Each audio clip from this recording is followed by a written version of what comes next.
You're listening to The Play Pouch. Welcome back, everyone. We are going on a little mini rant now. We're going to discuss the flamboyantly gay... I really want to say... That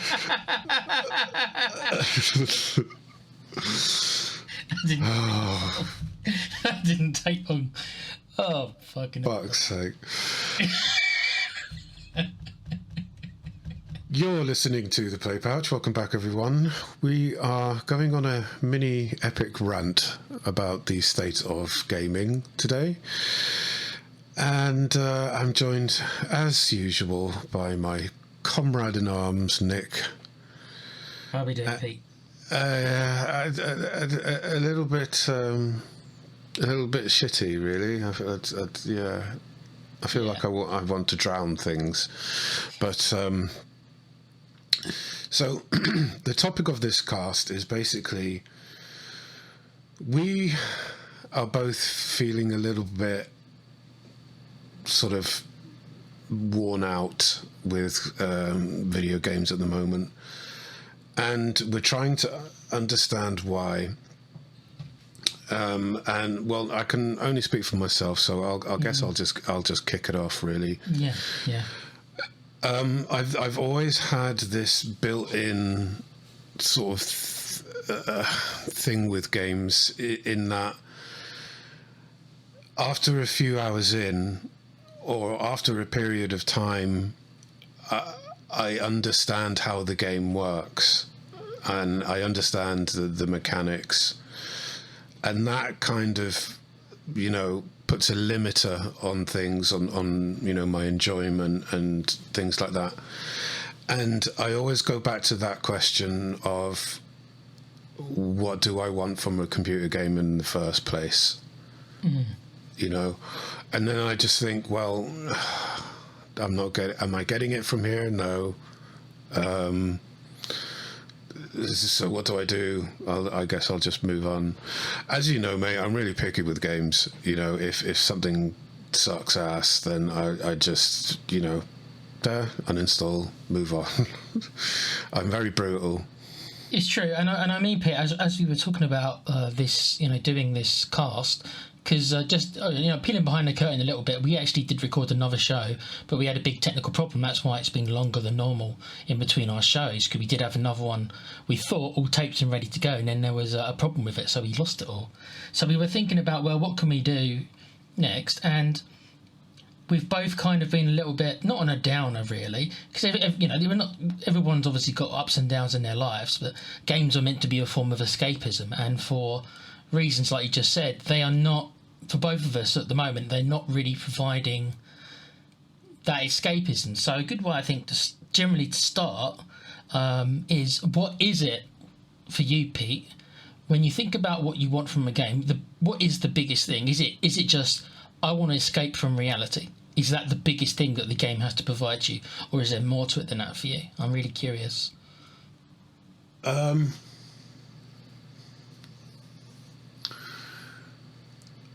Ask that question again, please, because I just... Okay. No, it's all right. It's just, what is it you want the most? Is it that you want to use the games to escape, or is it that you want the game to challenge you? Because some people really do view it a bit differently. That's why some people really like games to be hard, and other people like their games to be power fantasies. It's different to so many different things. So what is it you really want out of a video game? Is it escapism, or is it to challenge you, challenge your mind, or is it... What is it? What is it you want the most? It's a little bit of both, I suppose. But I'm more on the lines of, I want a nice experience as opposed to a challenge. I don't mind a bit of a challenge. Well, this is my preferred game. So it's like I want to be able to explore. I want things to look forward to. But at the moment I've got everything that the game sort of has, the more I'm like, no, I'm bored of it now. And this is probably why I like Monster Hunter so much now. It's just like there's always something to sort of do and collect and look forward to. But Monster Hunter is a really challenging game. It's not like you know. It's far from being a casual game. I mean, there's casual parts of it, but if you really want to experience, if you want to stop playing halfway through the game, when it stops being casual, it's about halfway through the game. But once you start getting anywhere near the end game, the difficulty ramps up. So it's not a casual game, but you can play it as a casual game. But then you're only gonna play half the game, because once the easy monsters stop and the hard monsters start, then you're gonna be out of there, aren't you? Yeah, I mean, I think one of the key things about games is the progression factor. I think the progression factor is really important. I mean, this is why I hate enemies that level with you, to be honest. I mean, if there was, like some system where some enemies do level with you, but I don't know, bosses don't, or something. I don't know. But I want to sort of, when I hit endgame, I want to kind of feel, kind of powerful. I don't know, really. I don't know where the balance lies. And, I've lost interest in a lot of games recently just because it's just all the kind of same, you're just like brandishing a gun and killing things, and or it's like gathering and resource hunting and stuff like that. And so I don't know, I just feel like I just feel burnt out with it. Yeah, that's an interesting word to use, isn't it? Being burnt out. And it's like, maybe it's like somebody who's listening to this is like, well, come on, guys, how can you be burnt out on games? And maybe it's an age thing. We have been playing games for a long time, so we have seen most genres done in most ways, and there is a lack of. It's the same thing in films and stuff. So many stories have been told in so many ways that the world does run dry, and it can happen a lot of times until somebody invents a new genre. But that can, that can be many years apart. Yeah. And look at the film industry. There's everything's a remake or a sequel nowadays. Very few do you get these new things, and it's the same with games. We did an anticipated end of the year list. It's it's nearly May now, believe it or not. So it's already nearly halfway through the year. But pretty much all my anticipated games, I'm going to be honest, and I include Final Fantasy Rebirth in this for certain reasons. They've all ended up being disappointments on my list anyway. Dragon's Dogma 2 ended up being disappointment because of how it ran anyway. Final Fantasy Rebirth, that's its own podcast, so the small bit of saying is that story-wise, that's been a letdown for me, which is the main point for that game for me. So all my anticipated games that I was looking forward to 6 months ago, so far, it's all been disappointments in certain ways. So that's where I'm at. It's kind of like I'm a bit bummed out, and I find myself playing. I have gone back to Final Fantasy Rebirth, and I am now more engrossed in it, and I will finish it, and then we can do our cast on it. But before that, I was playing games like State of Decay 2, which is quite a small game, but it's nearly 10 years old. Yeah. And I know you've been playing a little bit of No Man's Sky, as you told me, and I know that they've had a new update, so there is new elements to it, but still, it's a game which is 10 years old. So we're all kind of playing these games that we've liked from yesteryear, who might have slightly new features added, because both State of Decay 2 and No Man's Sky have had good post-game support. Well, they have included new things, generally for free, by the way, so kudos to both those companies. Yeah. But why is that the case then? Why are we going back to these older games, and why are we not touching the games that are coming out today? Well, because most of them are shit. They are. I mean, they're just they don't make games like they used to in terms of mechanics and gameplay loops and. Today it's like you've got a standard edition and then a deluxe edition and then an ultimate edition, and then along with that you've got DLCs and add-ons and all this kind of thing. Gone are the days where you literally fork out 40, 50 quid for a game and you've got the game, and it's the whole game, and there's nothing locked behind a fucking paywall, or there's all this insidious microtransaction mechanics and stuff like this. Now I know, MMOs do that kind of thing, and we've been playing Warframe in the past, and we recently had a big discussion about Warframe, because I know that you were kind of wanting to get back into it, and I'm still on the fence about it, but I have had a look. But once I was mucking around in Warframe for 5 or 10 minutes trying to just get a bearing of everything and trying to remember, I remember some of the reasons why I fell out with that game, not only because of the grind, but because of how they dealt with their monetization of things regarding putting real-time barriers in things. Yeah. And I despise it, and I can't help it. It's all geared round to sort of keeping you hooked into the game, and right? putting daily caps on the amount of XP you can earn for certain things. It's just like, no, come on, dude, you don't have to do that. Well, to be fair, in that regard, it's like it would take you a while to sort of reach the limit, like 3 hours plus or something, if you were, properly grinding at it. But that's just one aspect of it. I mean, what I don't like is having to wait 3 days for something to complete. You can speed it up if you pay, bruv. That is the key. Yeah, that is the key. Is that if you pay the money, you can speed it up, so it's done right away. Yeah, and they know that. Yeah, there's a lot of things that I don't agree with that game, but my God, the mobility. Yeah, and it in itself is a very good game. Make no mistake about it, and maybe I will go back to, like I say, it's I'm still haven't said kind of no to it. I'm trying to finish Final Fantasy, really. That's my priority, but after that then maybe. But no, and also, I mean, I had a look at Final Fantasy 14, the online game. I found it very, very difficult, at least on the console, with a controller. I found it very difficult to navigate. Yeah, same here. To navigate the UI. Now on PC, I don't know, with a mouse and keyboard, I would assume it's much easier. But I was quite interested in playing it because I like Final Fantasy. I'm sure there'd be a lot of stuff that I'd kind of, oh look, that's from that game and that's from that game. But to be honest, I couldn't handle the UI. I couldn't handle the UI on a console. I was just like, I can't handle this.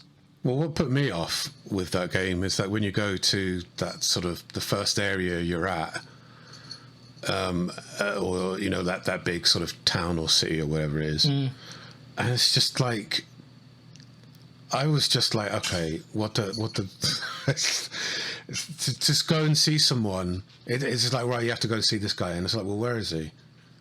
And I couldn't work out where he was. And then I found myself... The map was bad, dude. The map was bad. Map is awful, right? And then I just found myself running around the place, and it's just like, to get from one merchant to another merchant, it's like you have to travel half a mile, or something like that. And there's all these huge sort of big wide corridor of areas, and I was just like, nah, mate, fuck this. And it's like typical MMO bullshit. So... yeah, I got put off. Yeah, I struggled with it, not for exactly the same reason. I don't even think I got that far. I was just like, I cannot get my bearings here. And I don't know, and maybe it's an age thing. I would take that into account. Maybe I'm at a point where stuff needs to be not streamlined for me, but at least streamlined in a certain way, because my mind is just like... because I do suffer from OCD and stuff like that. So when there's so much going on, I don't know. Like I say, maybe it's just a thing that is for me. I don't know. But all I know is that it was too much for me. I think age does definitely have an element to it, especially us who have been playing games for, 30 years? Yeah. And you just get to a point where you're like, I can see right through this game. I know where it's going to go. I tell you one big thing that changed my opinion of games, right, was BioShock Infinite. And the one you didn't like. Yeah, the one you didn't like. Well, I started playing it, and I was getting into the story, and this, the antagonist, Comstock, who's like this sort of big head preacher guy. I thought to myself, if it turns out by the end that I am the antagonist, for some reason I just had this epiphany, this revelation inside my head, and I was like, if it turns out that I am Comstock, I'm going to fucking screw. Because the Ken Levine, whoever it was that was behind it all, he said, oh, we've got like the ending is a real big surprise, no one will guess it, right? And so there's me playing it going, I swear to God, if that happens, I'm going to lose my shit. And of course, lo and behold, it happens. And I'm just like, I'm staring at the screen just like in total disbelief. And spoilers for anyone who's not played. Yeah, well, yeah. Don't worry, it's a very old game, I'm sure there's... I haven't played it, but I was never going to anyway, so... You are the enemy, and you're the goodie as well. It's just like, dude, come on, man. They stole that from that Jet Li film. What is it, The One? They stole that from that. Yeah. Yeah, so I'm not surprised that we are sort of dipping back into sort of... I wouldn't say recent games. It's sort of like, for me, No Man's Sky. I am dabbling in Warframe a little bit here and there. Witcher, Cyberpunk, Diablo 4, whenever the mind takes me. But I'm so heavy into my film project right now that by the end of my sort of daily 6 to 8 hour work grind, I'm just fucking exhausted, and I just want to watch some TV, movie or something.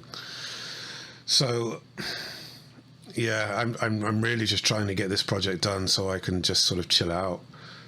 And I guess that's probably the reason, it's half of the reason why I'm not really so focused in games at the moment. And also it's the fact that I feel like I'm getting too old for all of this fucking... I want a mature game, mate. I want the next Witcher game. I want something, mature to play. And I guess, maybe horror games might be something to sort of dabble in now. I don't know. Mm-hmm. I find myself gravitating towards sandbox games more than story-based games. Yeah. And that's not because I don't want stories. It's not because I don't want stories. It's that I've got quite an active imagination. I always have had that. So, like I've spoken about Bannerlord and War and Blade, and those games never have a story. And one of the reasons why I've liked those games so much over the years is because, and XCOM also, another one of my favourites also, is a little bit like this. Because what ends up being is you end up using your imagination almost. So you create your characters in these games generally. And you create your characters, you can name them what you want, and then there's an element of randomness in these games, and then you end up creating stories in your head for these games. So you take away the complete storytelling from the hands of the developers and into your imagination. So your imagination's always going to create stories that are tailored towards you.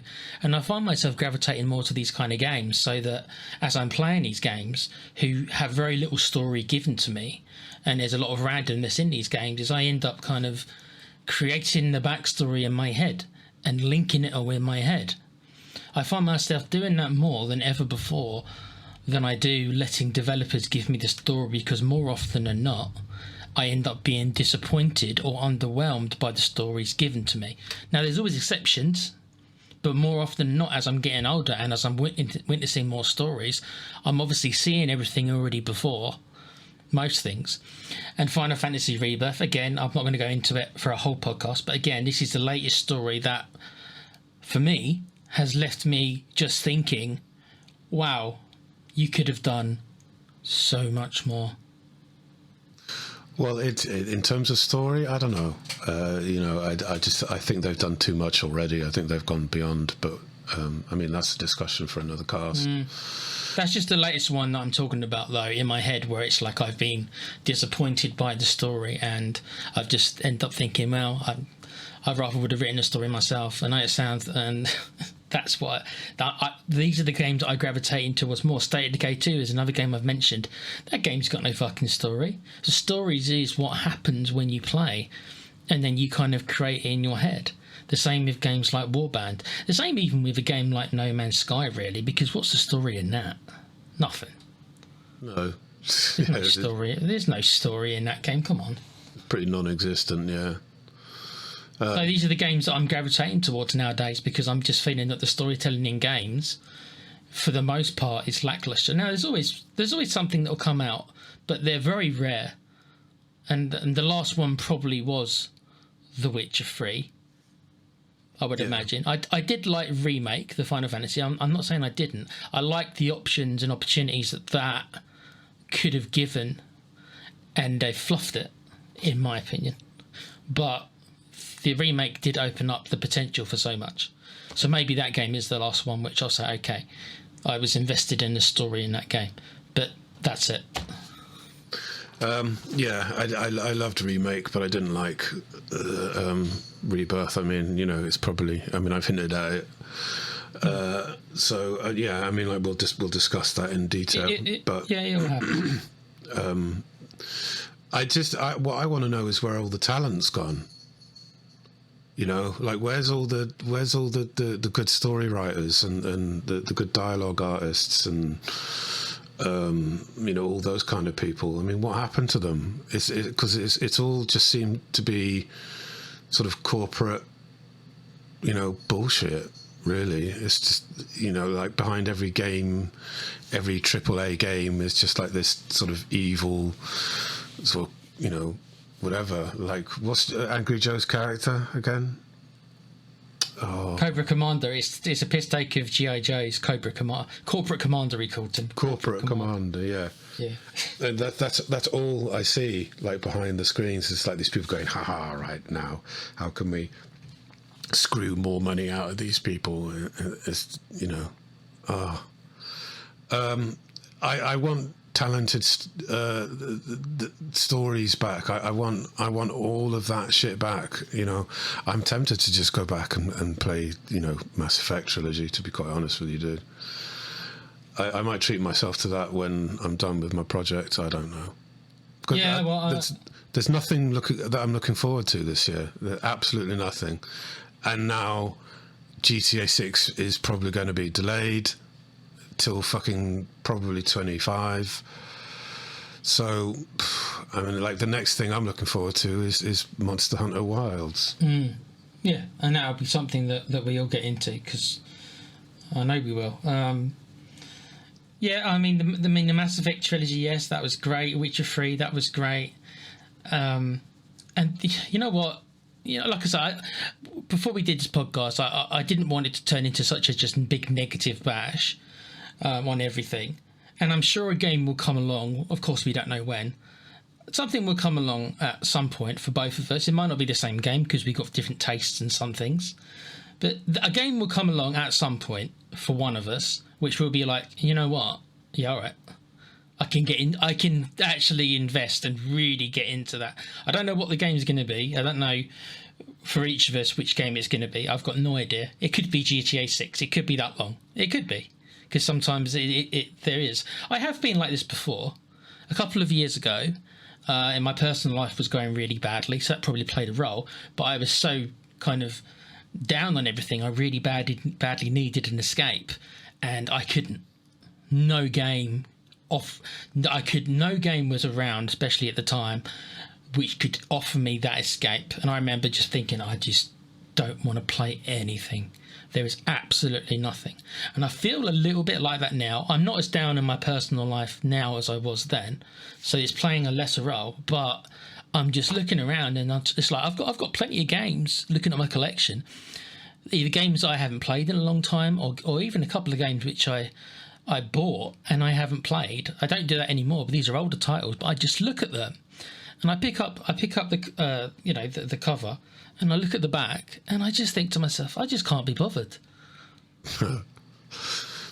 Well, it's a weird one. I can't be bothered. Is it just because I've played this kind of game before, and I know that I already know kind of what this is already going to be, and I've already played so many games like it before. Is that what it is? Is it just time? Is it just age?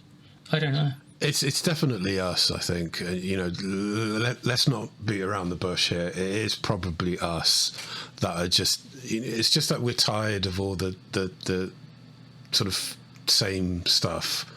The looter shooters, and we want to sort of, as you said, we want that sort of escapism, and we're just, we haven't got anything to escape into at the moment. I mean, like, there's loads of games out there, obviously, but yeah, tons. But the problem is, it's just like I don't know. That's the problem. I don't know, and I know it's us. Let me add this then. Okay, because obviously we're middle-aged, we've played games for a large number of years, we've seen most stories.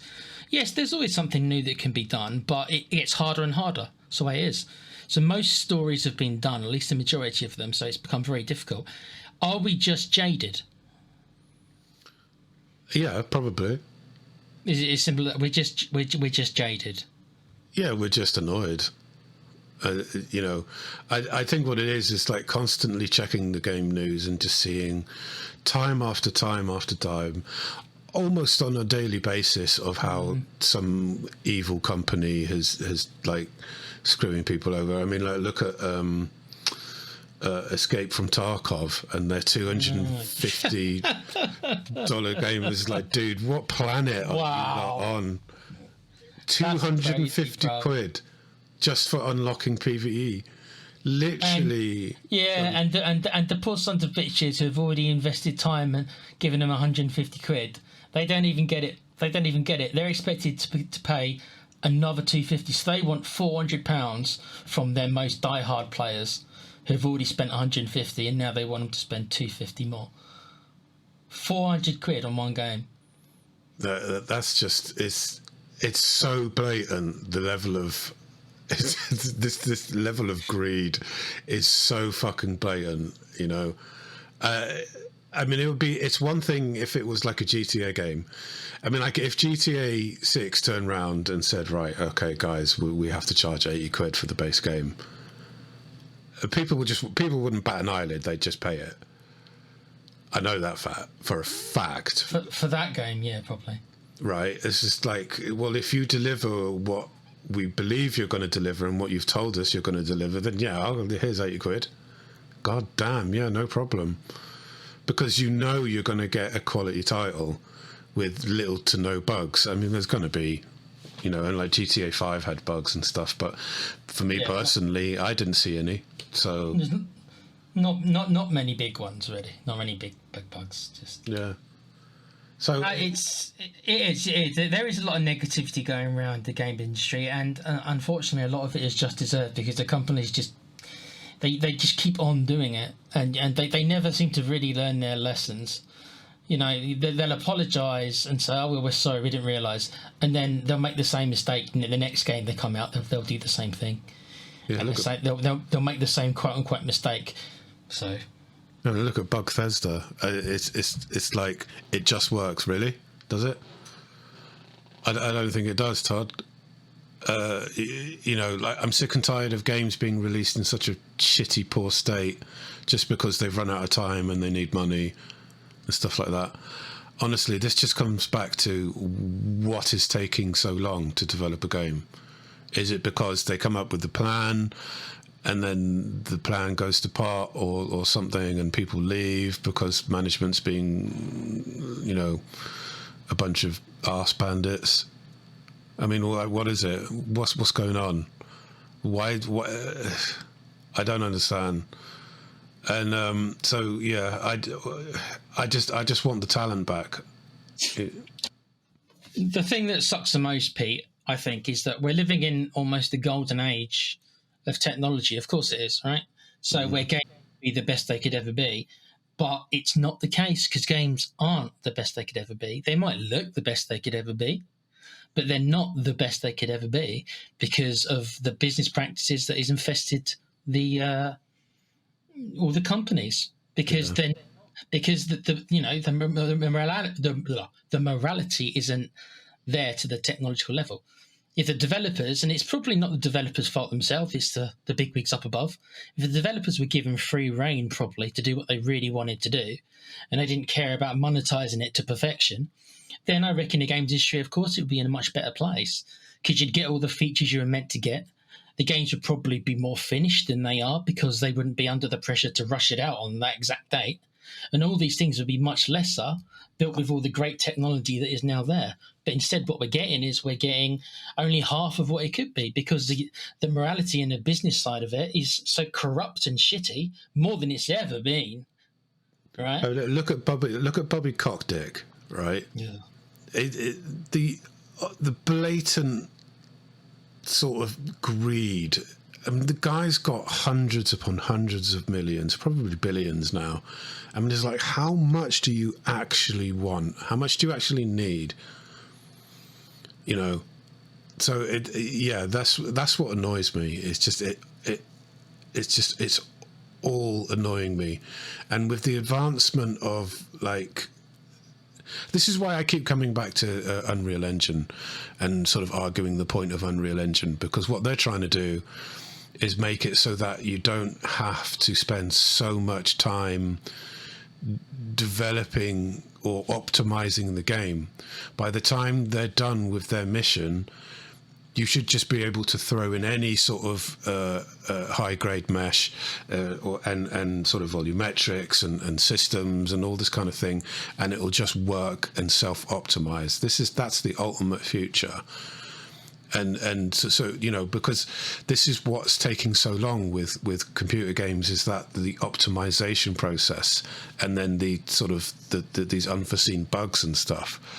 So it's like, if Unreal Engine succeeds in what they're trying to do, then you know, we can get new games rolling out within a year or two. You know, so. Yeah, I'm just, as I said, we're burnt out, and it is us. It's not, but I mean, like, it's the game industry falling down a pit as well. That's an aspect of it. Yeah, it is us, because we've seen so much, and you know, if there are younger people obviously listening to this, hopefully there's some, then you probably won't feel this, and that's good. I don't want you to feel this way, but you may feel this way in 10 years' time, depending on if stuff changes regarding how they release games. I'm not convinced it's going to, because the internet is the internet. They're always going to have these patches and everything, and that stuff will probably be the way that it is. And it's probably all going to go digital, as we've discussed before anyway. Yeah. And that will be the future of it. But no, but if you're an older listener like us, and maybe you see some of what we see, just like you just get a little fed up. And you do see so many of the same games. And the reason why, obviously, these companies do release so many of these same games, because obviously they get money, like the Call of Duty. Never been my thing, but I can't sit here and deny that it doesn't make money, and that I can't sit here and deny also that loads of people love those games and they play it with their mates and stuff like that. I can't just because it's not for me, I can't deny that these things aren't viable, because of course they are. But I don't know. I want more out of my games, and maybe it's unrealistic expectations. So, and if that's true, then I obviously have got to look myself in the mirror and lower my expectations. Maybe that is what I do have to do, because maybe I'm expecting too much. I think we just need to go on holiday. Maybe that too. You know, like a mental holiday as well as a physical one. I don't know. Yeah. But yeah, so if this is a downer type of episode, we do apologise because admittedly we are a bit pissed off with our previous cast sort of going to pot, because like the first third of it disappeared, and it was kind of irreparable.